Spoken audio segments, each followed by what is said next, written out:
Nasib naas yang dialami Padil, Sudem nomor truk tangki yang sedang muter balik di Jalan Maijen Yusuf Singadekani, tepatnya di depan pos laka lantas Musi 21103, Kecamatan Kertapati, Palembang.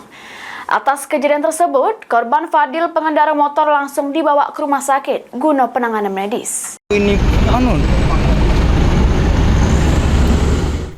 Diduga hilang konsentrasi pas bawa motor, laju nomor truk tangki yang sedang muter balik di Jalan Maijen Yusuf Singadekani, tepatnya di depan pos laka lantas Musi 21103, Kecamatan Kertapati, Palembang. Atas kejadian tersebut, pengendara motor Ninja BG 6715RV tersebut langsung dibawa ke rumah sakit guna penanganan medis.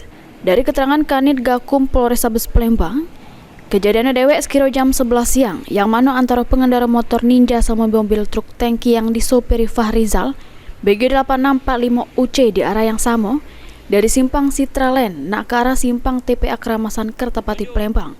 Pas di lokasi kejadian, diduga pengendara motor ngebut terus hilang konsentrasi, sehingga nomor bagian buri truk tangki yang sedang muter balik yang nyebab ke korban terpental ke jalan. Kanit Gakum Polrestabes Palembang Arham Sikakum nambah kecelakaan yang menyebabkan pengendara motor yang merupakan mahasiswa ini tidak sadar diri sama mengalami luka berat di bagian kepala sama luka lecet di badan. Pagi tadi tolong dijelaskan.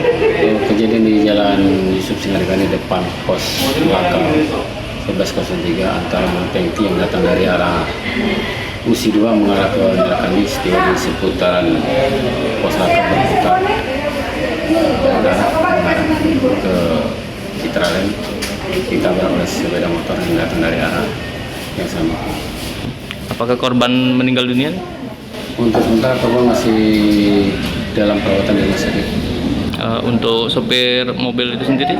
Sementara sopir ini kita tangan untuk penyelidikan yang lanjut. Kejadian itu sih Sekitar jam 11. diduga karena apa nih? Karena kecepatan atau ngantuk? Untuk sementara dalam ini mungkin kecepatan tinggi. Makni truk tangki sama motor korban diamankan di pos laka lantas Musi 2, sedangkan sopirnya dewek diamankan di Polrestabes Palembang guna dimintai keterangan. Suryadi, PAL TV.